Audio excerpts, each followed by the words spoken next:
Assalamualaikum warahmatullahi wabarakatuh. Jumpa lagi dengan saya di Pawon Misteri Official. Kali ini saya akan membagikan satu cerita. Suamiku laknat, tumbalkan anakku demi jabatan sebagai lurah. Seperti apa ceritanya? Mari kita mulai. Duka bertaruh nyawa demi jabatan. Namaku Ani. Sekarang umurku genap kepala 3. Aku dikaruniai seorang anak laki-laki namanya Ilham, yang sekarang masih duduk di bangku sekolah dasar, dan suamiku Mas Aryo. Keluarga kecilku tinggal di salah satu daerah di Jawa Tengah, karena Mas Aryo anak satu-satunya, dan orang tuanya sudah meninggal semua. Jadi aku ikut suamiku tinggal di rumah peninggalan orang tua Mas Aryo. Mas Aryo bekerja di instansi pemerintahan dan mengabdi di desa tempat tinggal sekaligus tempat kelahiran suamiku itu.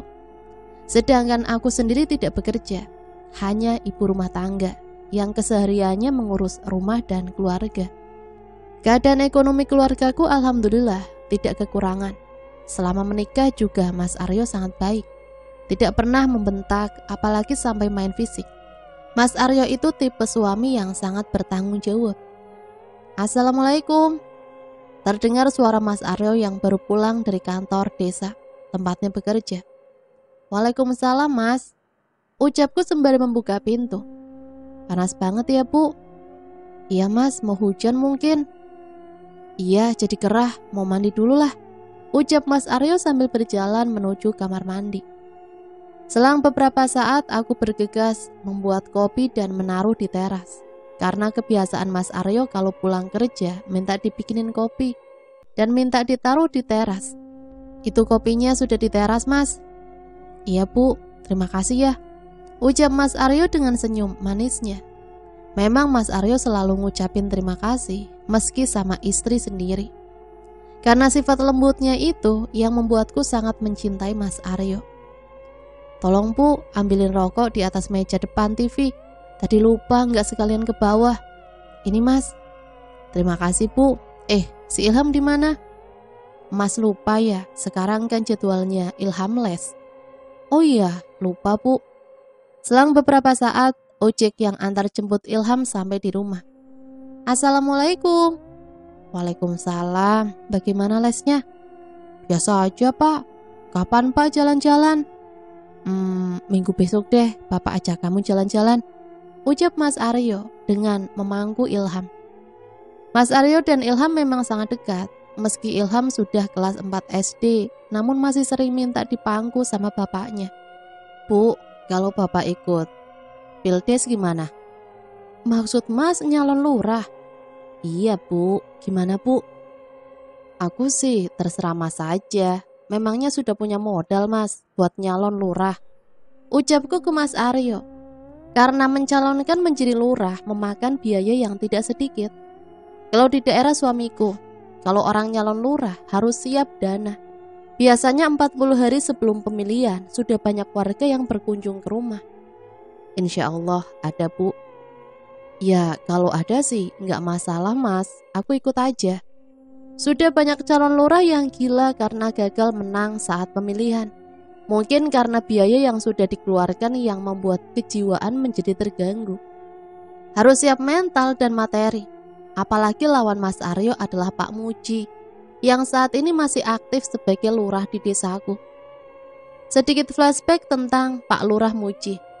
Pak Lurah Muji terkenal sebagai orang yang bisa dibilang brengsek. Saat pilihan desa yang dulu saja rumah Pak Said lawan dari Pak Muji dihancurkan oleh beberapa orang yang belakangan diketahui orangnya Pak Muji. Karena takut terjadi apa-apa, akhirnya Pak Said mengundurkan diri. Padahal tinggal hitungan hari pemilihan pildes. Secara otomatis Pak Muji menjadi calon tunggal dan dipastikan menjabat sebagai lurah 5 tahun. Setelah terpilihnya Pak Muji sebagai lurah, sama sekali tidak ada pembangunan apapun di desa. Yang lebih mengejutkannya lagi, belum lama ini semua pohon besar yang ada di komplek pemakaman desa habis ditebang. dengan alasan mau diperlakukan sistem bayar per tahun. Namun kayu-kayu itu dijual secara pribadi dan rencana pelaksanaan makam berbayar sama sekali tidak direalisasikan sampai saat ini. Hanya alasan saja agar Pak Lurah bisa menjual kayu-kayu yang ada di pemakaman yang jumlahnya tidak sedikit. Sedangkan warga tidak berani untuk mengkritik Pak Lurah, takut terjadi apa-apa dengan keluarga mereka. Mas, sebaiknya dipikir-pikir lagi, lawannya Pak Lurah Muji, Mas. Tanyaku khawatir. Tenang saja, Bu, Bapak sudah memikirkannya, Ibu tenang saja. Jawab Mas Aryo mencoba meyakinkanku. Setelah beberapa hari kemudian Mas Aryo meminta izin mau pergi ke salah satu daerah di Jawa Barat. Bu, besok sore Bapak mau pergi. Mau ngapain, Mas? Besok sorenya Mas Aryo berangkat dengan mobil sendiri, ditemani Mas Ilyas, teman Mas Aryo dari kecil.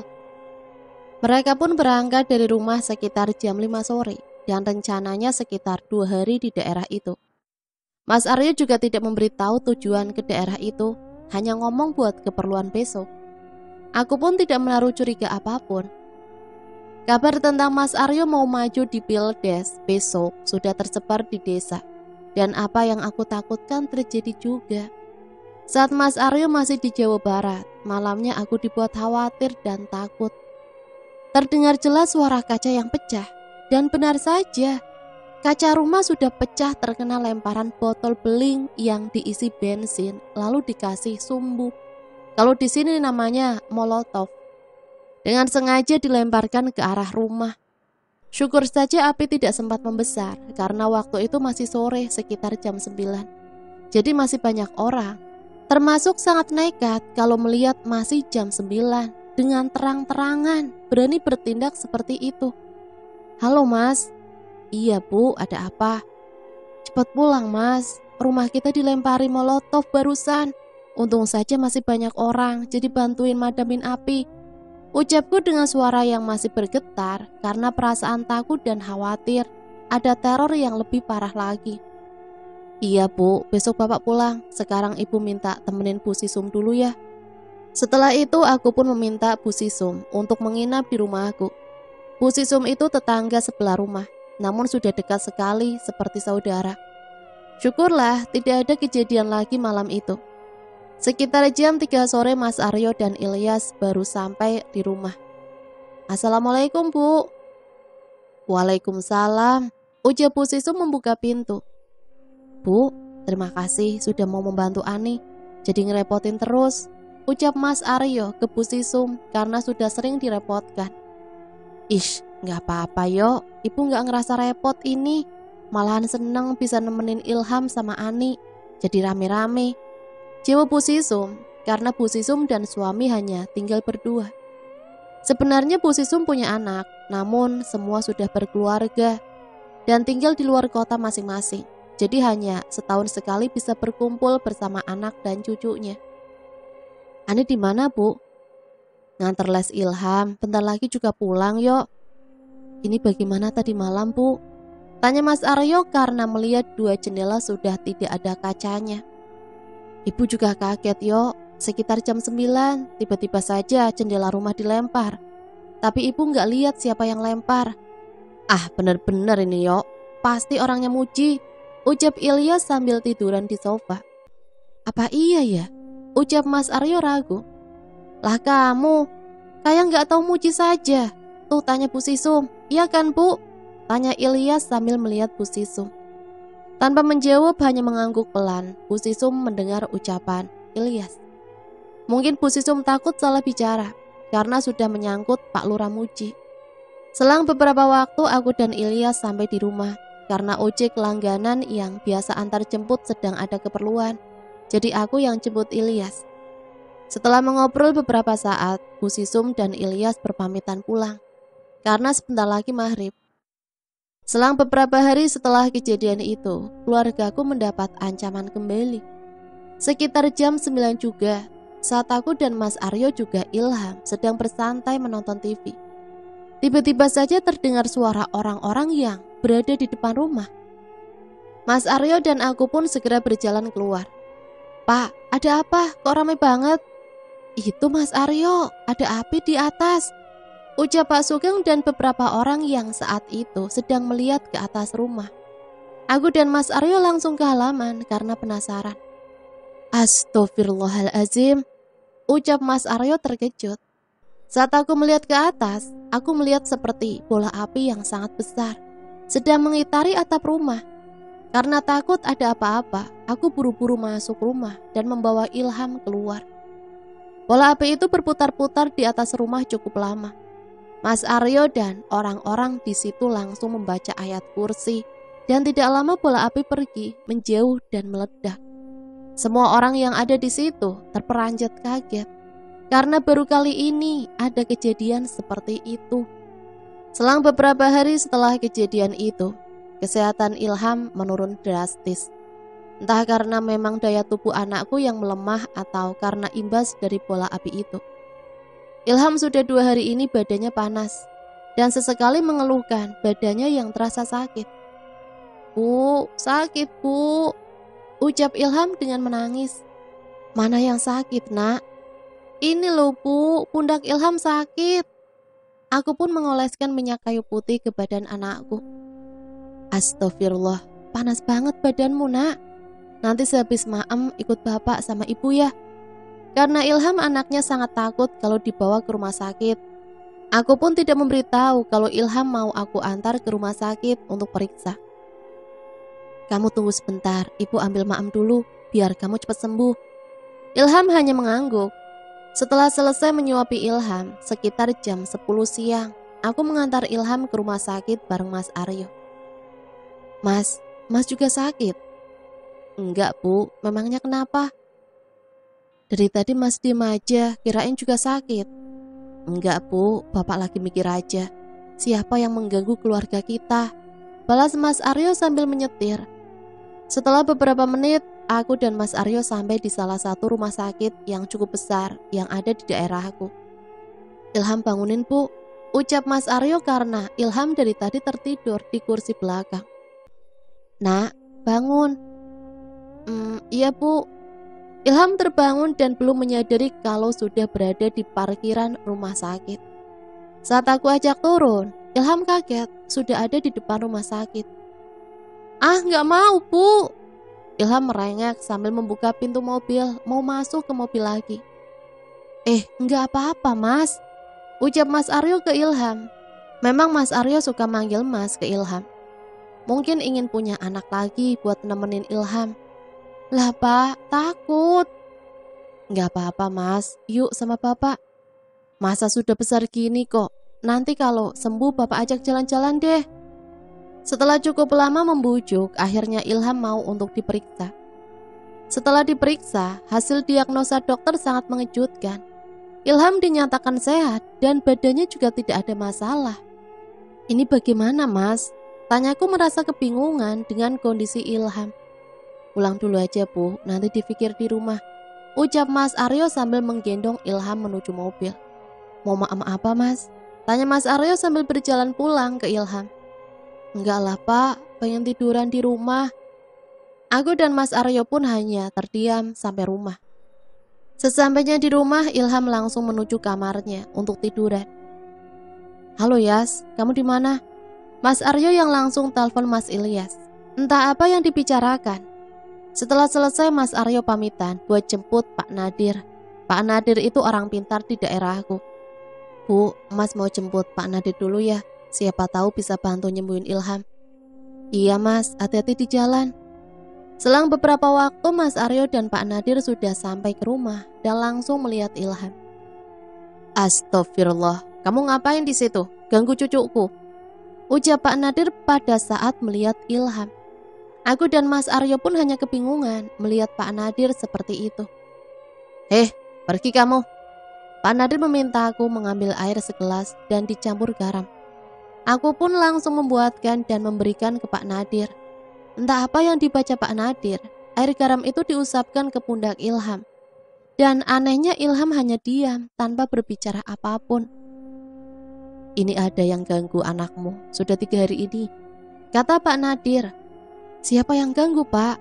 Tanya Mas Aryo dan aku yang masih duduk di sebelah Ilham yang tiba-tiba saja tubuhnya sudah tidak panas lagi. Ada Kunti yang dudukin pundak anakmu dan yang buat badan anakmu sakit. Tapi sudah tak usir tadi. Ini air dicampur ke bak mandi biar anakmu tidak keganggu lagi. Kunti, Pak? Lah dari mana bisa sampai di pundak Ilham? Mungkin anakmu pernah main atau nggak sengaja lewat di samping Kunti itu. Memang makhluk-makhluk seperti itu suka ganggu anak-anak. Lain kali lebih hati-hati. Baik, Pak. Oh, iya. Aku dan Mas Aryo pun sangat berterima kasih ke Pak Nadir. Namun saat mau memberikan amplop, aku dilarang sama Mas Aryo. Sini, Bu. Pak Nadir nggak mau nerima amplop. Ibu ke mobil, ada plastik di kursi belakang, udah Mas siapin. Aku pun bergegas menuju mobil buat ngambil plastik yang Mas Aryo katakan. Saat aku lihat isinya ada gula, teh dan lain-lain. Dan amplop yang tadi aku masukkan ke plastik. Mas Aryo pun mengantar Pak Nadir. Alhamdulillah Ilham sudah sembuh dan sudah tidak merasa sakit badannya. Tidak lupa aku langsung menuangkan air garam yang tadi ke bak air ke kamar mandi. Setelah beberapa hari keluargaku kembali seperti dulu lagi, tidak ada gangguan. Namun hanya beberapa hari saja, aku dikejutkan lagi dengan kiriman yang aneh yang ada di depan rumah. Pagi itu sekitar jam 5:30, aku yang sedang menyapu rumah dikagetkan saat membuka pintu depan. Astagfirullah, Mas Aryo, panggilku panik. Ada apa, Bu? Mas Aryo sembari berjalan mendekat. Astagfirullah, siapa ini yang menaruh? Ucap Mas Aryo terkejut saat melihat ada patok kuburan atau batu nisan. Namun terbuat dari kayu dan dibalut dengan kain putih seperti kain kafan. Dan beberapa jajanan pasar yang ditaruh di depan pintu. Lengkap dengan nama Mas Aryo dan taburan bunga bercampur beras kuning. Layaknya sahuran buat orang meninggal. Karena suara obrolanku dan Mas Aryo cukup gaduh, sampai Bu Sisum dan beberapa tetangga datang menghampiri. Astagfirullah, itu apaan? Tanya Bu Sisum dan beberapa ibu-ibu di situ. Nggak tahu, Bu, pas buka pintu sudah ada di situ. Udah, kamu jangan panik, An. Buang aja ini ke tempat sampah. Apa nggak apa-apa, Bu? Takut. Udah nggak apa-apa, ini kerjaan orang iseng buat nakutin keluarga kamu.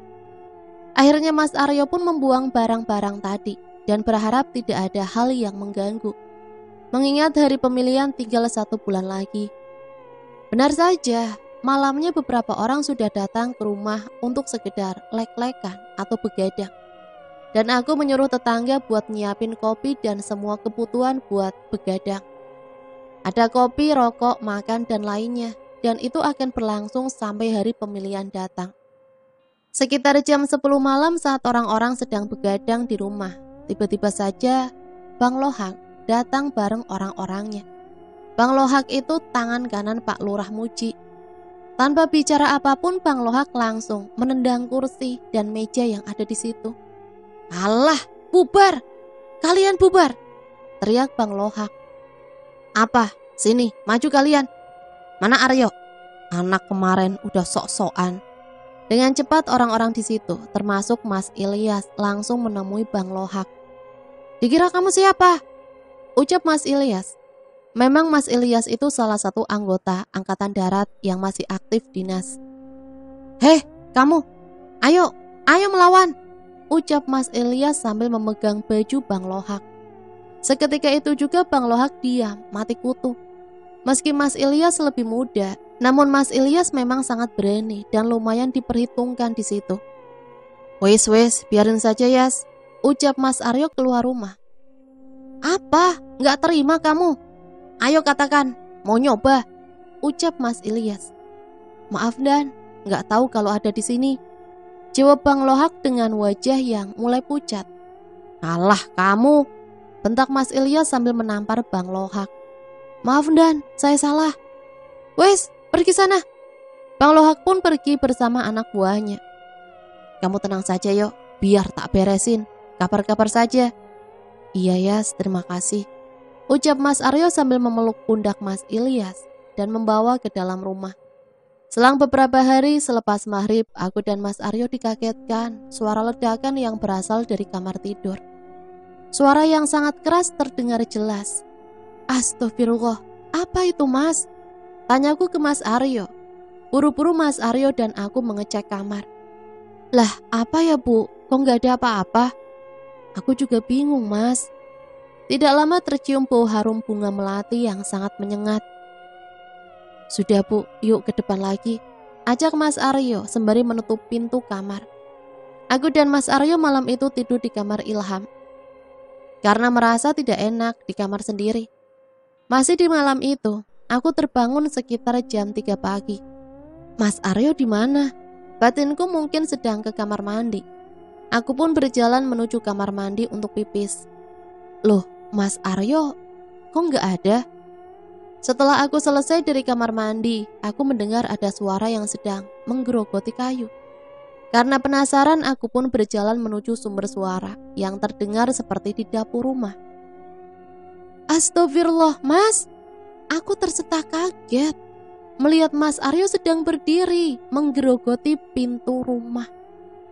Mas Aryo, istighfar Mas. Namun Mas Aryo tetap menggerogoti pintu. Aku pun membaca ayat kursi dan sebisa aku, terus membaca ayat-ayat yang aku bisa. Setelah beberapa saat, alhamdulillah Mas Aryo kembali sadar. Lagi ngapain Bu? Kok di sini? Lah, aku yang harusnya tanya. Mas Aryo lagi ngapain di situ? Hah? Aku nggak ngerasa Bu. Bapak juga bingung kenapa di sini. Tadi Mas berdiri di situ sambil menggerogoti pintu. Tuh pintunya masih basah bekas air liur Mas. Ucapku memberitahu Mas Aryo yang kebingungan. Astagfirullah, ucap Mas Aryo kaget melihat bekas gigitan di pintu yang masih basah. Ayo Mas, ke kamar lagi. Ajakku ke Mas Aryo. Aku dan Mas Aryo pun melewati pagi itu tanpa tidur dan menunggu subuh datang. Sore harinya aku mencium bau busuk dari bawah ranjang. Mas, itu ada telur busuk. Buat apa di bawah ranjang? Ucapku dengan penuh rasa penasaran. Akhir-akhir ini Mas Aryo memang suka melakukan hal-hal yang tidak wajar. Lah mana Bu? Bapak nggak tahu malah. Itu loh Mas. Aku pun mengambil telur busuk itu yang dibungkus kantong plastik. Hah? Aku juga baru tahu Bu. Aku pun membuang telur busuk itu ke tempat sampah. Namun sesaat setelah membuang telur busuk itu, Mas Aryo tiba-tiba saja tersungkur saat sedang duduk di teras rumah. Mas, aku buru-buru membangunkan Mas Aryo dan membawanya ke kamar. Mas kenapa? Enggak apa-apa Bu, tadi tiba-tiba saja gelap, jadi Mas jatuh. Mungkin kecapean Bu. Aku pun membuatkan teh hangat buat suamiku dan alhamdulillah keadaan Mas Aryo membaik. Jadi malamnya sudah bisa menemui orang-orang lagi. Selang beberapa hari sekitar jam 3 sore, aku dibuat terkejut. Awas nak, ucapku sembari berteriak. Aku melihat Ilham mau menyentuh ular yang tiba-tiba ada di ruang TV. Ilham pun seperti tersadar dan langsung tersentak kaget dan refleks meloncat sambil berlari ke arahku. Ular itu berwarna hitam dengan cincin kuning di badannya. Sekitar kurang lebih 2 meter panjang ular itu. Entah apa namanya. Aku yang masih bergidik ngeri terus melihat ular itu dengan Ilham yang memelukku dari belakang. Astagfirullahaladzim, ucapku terkejut. Ular yang ada di depanku tiba-tiba saja hilang dan berganti dengan sebatang lidi. Bukan cuma aku yang melihatnya, Ilham juga masih kaget melihat kejadian itu. Tidak berselang lama Mas Aryo pulang dari kantor kerja. Assalamualaikum Bu. Waalaikumsalam Mas. Lah ngapain Bu? Jawab Mas Aryo sambil berjalan menuju ke tempatku. Ibu sama Mas lagi ngapain berdiri di situ? Tanya Mas Aryo bingung. Ada ular Pak, di situ tadi ada ular. Jawab Ilham yang masih memelukku dari belakang. Mana Mas? Kok Bapak nggak lihat? Itu loh Mas, di sampingmu. Ucapku ke Mas Aryo yang masih belum jelas. Lah ini bukan ular Bu, ini kan lidi. Tadi itu ular Mas, terus berubah jadi lidi. Terangku ke Mas Aryo. Mas Aryo hanya memandangi lidi yang sudah ada di tangannya dengan mengerutkan alisnya seperti tidak percaya. Sudah, ayo ke depan, Bu. Aku pun mengikuti Mas Aryo sambil memegang Ilham yang masih ketakutan. Ternyata gangguan itu belum selesai. Saat aku mau masuk kamar, baru membuka pintu, aku dibuat jatuh pingsan. Bu, suara Mas Aryo menyadarkanku. Ibu kenapa? Sakit? Enggak, Mas, aku tadi lihat ular banyak banget di atas kasur, Mas. Ucapku masih dengan suara bergetar. Astagfirullah. Ya, sudah, Bu. Biar aku jemput Pak Nadir lagi. Setelah beberapa saat, Mas Aryo dan Pak Nadir sampai rumah. Pak Nadir langsung membuka plastik yang ia bawa dan mengeluarkan dupa, juga beberapa besi yang berukuran kecil seperti peluru. Setelah membakar dupa, Pak Nadir berjalan dan menyusuri setiap sudut rumah. Yuk, kamu punya linggis enggak? Ada, Pak. Buat apa? Kamu lepas keramik ini, ucap Pak Nadir sembari memegang keramik lantai. Mas Aryo langsung membobok lantai dengan linggis. Setelah menggali sekitar 1 jengkal, aku dan Mas Aryo terperanjat, kaget, melihat ada bungkusan kain di bawah lantai. Astagfirullah, ini apa, Pak? Sini ya, biar tak buka. Pak Nadir segera melepaskan ikatan kain itu yang berisi tanah merah dan beberapa paku yang dililit rambut. Aku dan Mas Aryo sama sekali tidak menyangka di bawah lantai ada benda seperti itu. Kok bisa ada seperti itu, Pak Nadir? Padahal nggak ada yang masuk rumah, apalagi sampai naruh benda kayak gitu di bawah lantai. Ini kiriman, Yok. Ulah jin suruhan ini. Biar tak bersihin sekalian rumah kamu, Yok. Jelas Pak Nadir. Sekitar 1 jam Pak Nadir mengelilingi sudut rumah dan mencipratkan air putih di semua sudut. Setelah dirasa sudah bersih, Pak Nadir meminta buat diantar pulang karena waktu yang sudah lepas maghrib. Setelah mengantar Pak Nadir, orang-orang mulai berdatangan ke rumah karena tinggal 25 hari lagi acara Pildes. Di sela-sela suara orang yang mengobrol, tiba-tiba saja terdengar suara riuh orang-orang. Daru, panas pati. Aku pun berlari keluar menuju depan rumah. Semua orang yang melihat sambil menunjuk-nunjuk ke atas. Astagfirullah, apa itu, Mas? Tanyaku ke Mas Aryo dan beberapa orang di situ. Aku melihat ada bola api yang ukurannya sebesar tampah. Tampah itu anyaman bambu yang biasa digunakan buat membersihkan beras. Atau kalau di daerah sini disebut napeni. Bola api itu berputar dengan cepat dan bersuara seperti kain yang diayun-ayunkan. Bola api itu meledak persis di atas rumah. Secara bersamaan terdengar suara jeritan Ilham yang sedang berada di kamar. Astagfirullah, Ilham! Ucap Mas Aryo sambil berlari masuk rumah diikuti orang-orang yang langsung menuju kamar Ilham. Sakit! Teriak Ilham yang sedang tiduran di atas ranjang. Mas, kamu kenapa? Tanya Mas Aryo ke Ilham yang tubuhnya berubah kaku seperti kayu. Dan Ilham terus berteriak kesakitan. Awas, ucap Pak Joko merangsek masuk ke dalam kamar Ilham. Pak Joko itu salah satu pemuka agama di sini. Bismillahirrohmanirrohim, ucap Pak Joko sambil mengusap kepala sampai kaki Ilham. Dengan membaca ayat-ayat suci dan diikuti oleh semua orang yang ada di situ. Setelah beberapa kali diusap, alhamdulillah tubuh Ilham tidak kaku lagi. Dan langsung lemas, juga tidak sadarkan diri. Pak Joko dan orang-orang terus mengumandangkan wirid di depan Ilham yang tidak sadarkan diri. Sedangkan aku hanya bisa menangis melihat anakku seperti merasakan kesakitan yang teramat sangat. Istighfar, nak, ayo bangun, ucap Pak Joko masih memegang kepala Ilham. Tidak lama kemudian mata Ilham pun terbuka lalu melotot ke arah Pak Joko. Ilham tertawa, namun bukan suara Ilham, seperti suara perempuan yang sangat melengking. Siapa kamu? Ucap Pak Joko. Namun Ilham hanya tertawa dan terus melotot. Siapa kamu? Heh? Tanya Pak Joko lagi. Namun Ilham masih tertawa tanpa menjawab. Pak Joko pun memegang dada Ilham lalu diusap ke atas sembari membaca bacaan yang aku tidak bisa dengarkan. Setelah beberapa kali Pak Joko mengusap dada Ilham, tiba-tiba saja mulut Ilham terbuka. Seperti orang yang sedang muntah namun tidak mengeluarkan apapun. "Ya Allah, nak, istighfar, nak," ucapku sambil menangis, tidak tega melihat anakku dalam kondisi seperti itu. "Alhamdulillah," ucap Pak Joko yang disusul dengan suara batuk Ilham. Aku pun langsung memeluk anakku. Setelah Ilham sadar, orang-orang pun kembali keluar dari kamar. Tinggal aku dan Mas Aryo juga Pak Joko. "Mas Aryo, mending Mas mundur saja. Aku nggak mau keluarga kita kena imbasnya," ucapku ke Mas Aryo yang hanya dibalas pandangan kosong. Aku masih merasa sangat takut dengan kejadian itu. "An, besok Om nyampe ke rumahmu bareng sama Om Farid juga." "Nggak bilang Om kalau mau kesini." "Bapak sama Ibu ikut Om."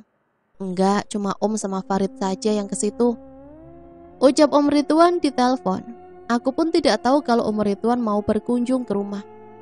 Om Ridwan dan Om Farid itu kakak kandung dari ibu. Omku itu pengurus salah satu pesantren di daerah Cirebon. Sehari setelah itu, sekitar jam 6:30 pagi, Om Ridwan dan Om Farid sampai di rumahku. "Assalamualaikum." "Waalaikumsalam. Om, bagaimana kabarnya?" "Alhamdulillah, baik. Si Ilham kemana?" tanya Om Ridwan sambil masuk rumah. Sedangkan Om Farid sedang memarkirkan mobilnya. "Nak, sini nak. Ini ada Mbah." "Iya Bu." "Mbah Ridwan," ucap Ilham sambil bersalaman dengan Om Ridwan.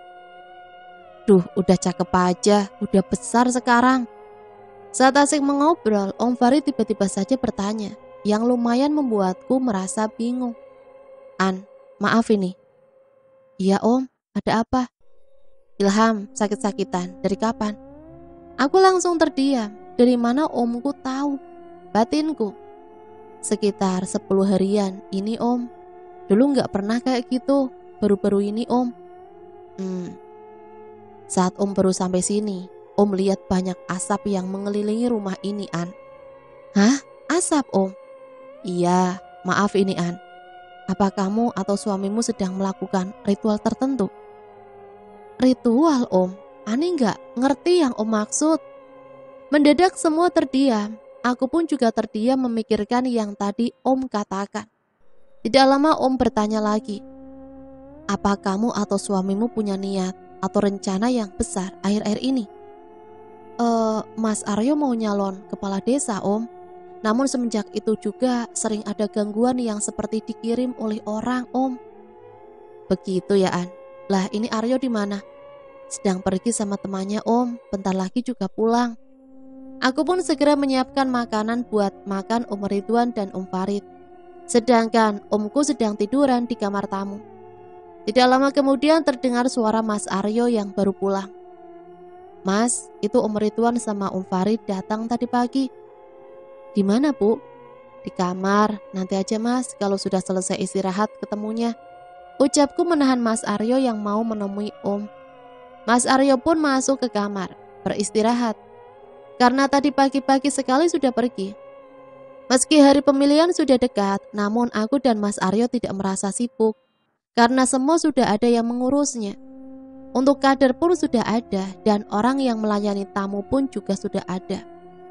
Setelah selesai semuanya, aku memanggil Om buat makan siang, karena sudah jam 11 siang. Kami pun makan siang bersama, diselingi obrolan-obrolan ringan dan sesekali bercanda. Setelah selesai makan, Omku bergegas menuju kamar mandi buat wudhu karena sudah memasuki waktu duhur. Meski Omku pengurus pesantren yang notabene sangat religius, namun tidak pernah memaksa orang di sekelilingnya untuk melakukan ibadah. Paling hanya sewajarnya saja, seperti ayo sholat bareng, paling seperti itu. Setelah seharian sibuk dengan urusan masing-masing, kami pun berkumpul lagi. Selepas Isya, Mas Aryo sudah menyuruh orang untuk melayani tamu, karena kami sedang kumpul keluarga. Karena di halaman sudah dipasang taruh buat para tamu yang datang untuk begadang. Sekitar pukul 8 malam, aku dan Mas Aryo juga Omku mengobrol santai di ruang tamu. "Bagaimana urusanmu nyalon kades?" Alhamdulillah Om, insya Allah banyak warga yang mendukung. Syukurlah, tapi Om mau tanya sama kamu Yok. Mau tanya apa Om? Maaf ini, apa kamu sedang menjalankan lelaku ritual tertentu? Hah? Ritual Om? Saya nggak pakai yang kayak gituan Om. Om Ridwan juga Om Farid tiba-tiba saja terdiam. Tidak lama berselang terdengar suara Pak Kamto memanggil Mas Aryo, diikuti suara ramai orang di depan rumah.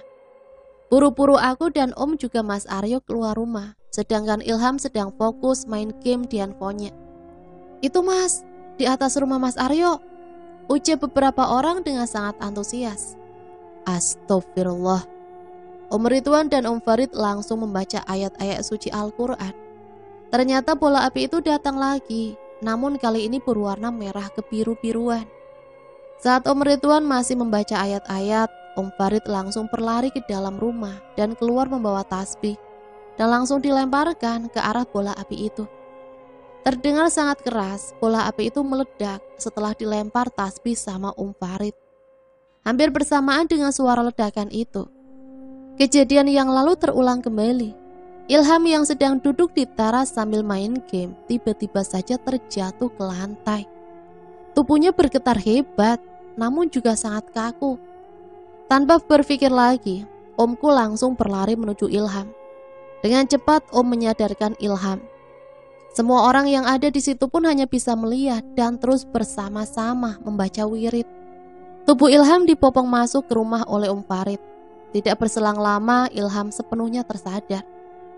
An, petikan pupus daun pisang, cepat, ucap Om Farid gugup. Pupus itu daun pisang yang masih muda, daun yang belum sepenuhnya terbuka. Setelah aku petikan pupus daun pisang, Om Farid langsung memukulkan ke punggung Ilham. Seketika itu juga Ilham langsung muntah darah bercampur beberapa rambut. Astagfirullah, ucapku yang sudah menangis melihat anakku seperti itu. Keluarin Ham, jangan dilawan, terus muntahin, ucap Om Farid yang masih memukul-mukul punggung Ilham.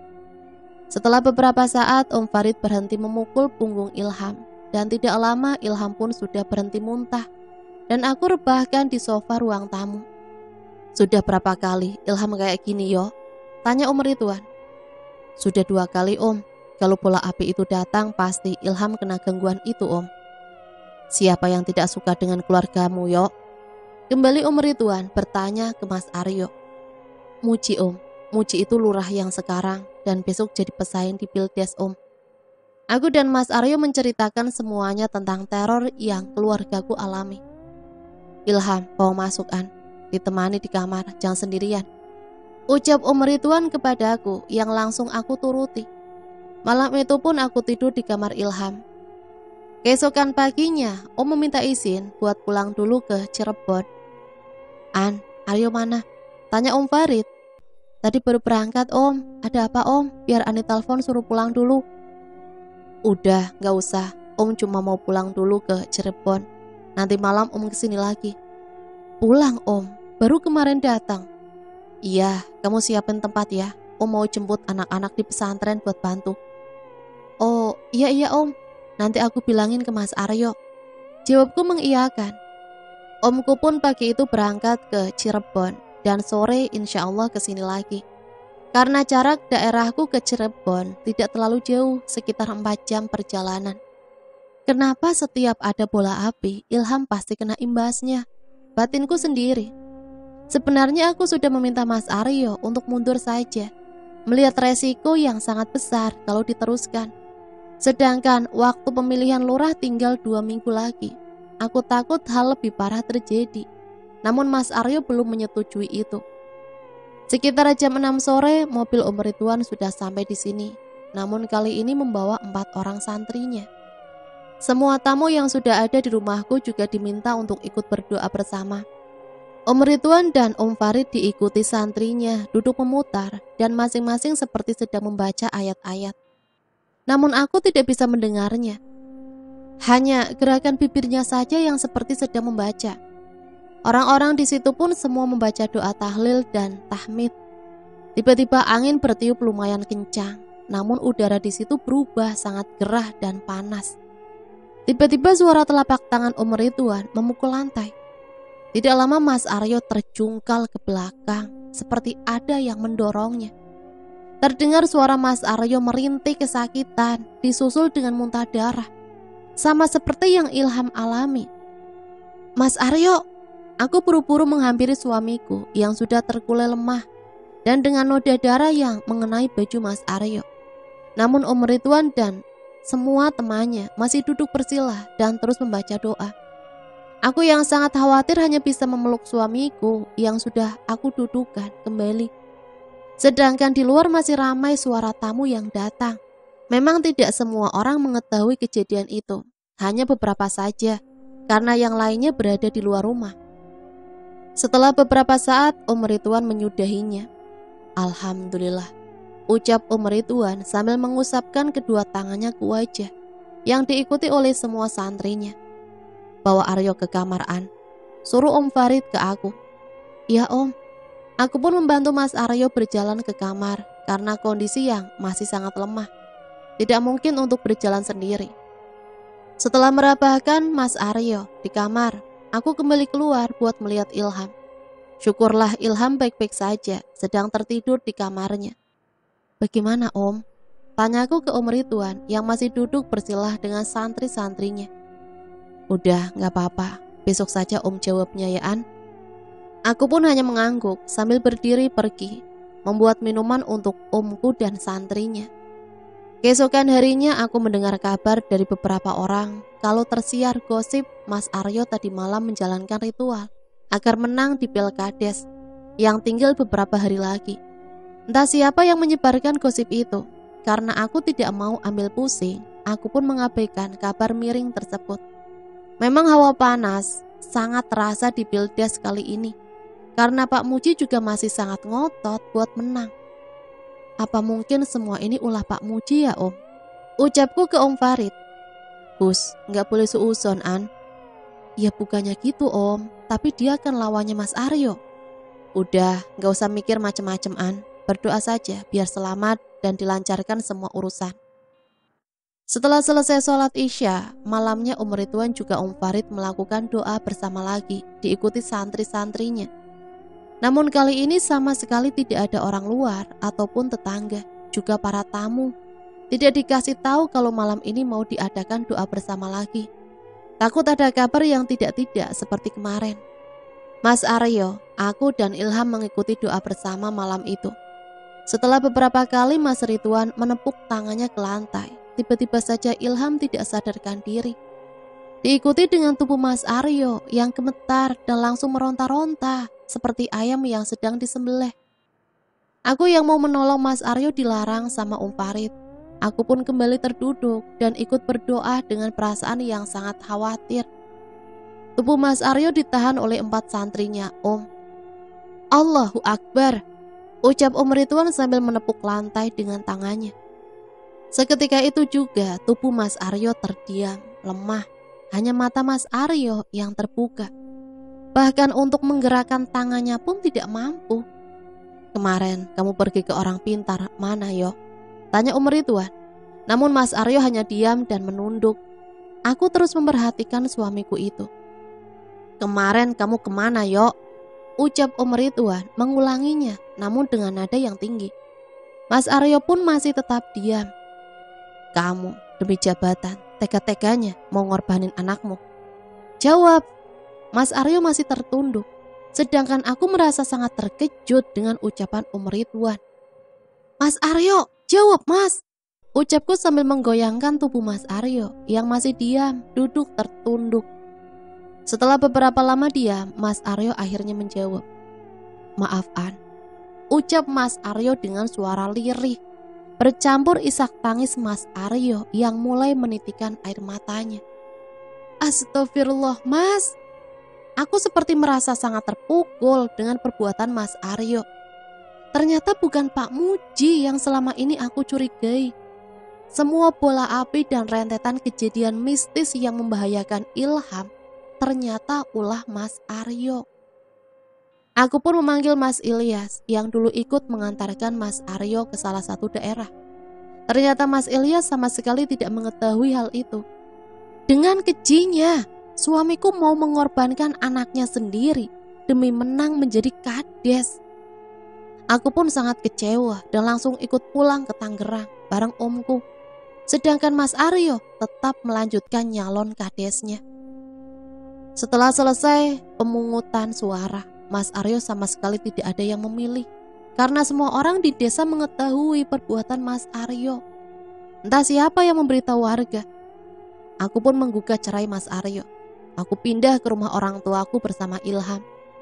Alhamdulillah aku bersyukur Allah masih menunjukkan dan melindungi aku dan Ilham dari lingkungan setan yang suamiku buat.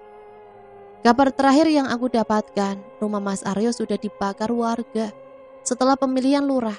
Dan Mas Aryo sendiri sampai sekarang tidak diketahui keberadaannya. Cerita berakhir sampai di sini. Semua kejadian dalam kisah ini adalah pengalaman nyata yang dialami oleh Ani sebagai narasumber.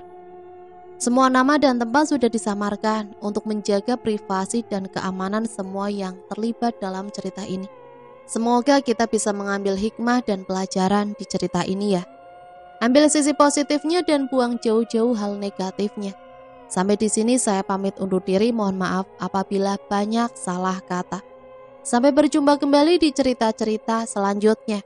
Matur suwun, wassalamualaikum warahmatullahi wabarakatuh.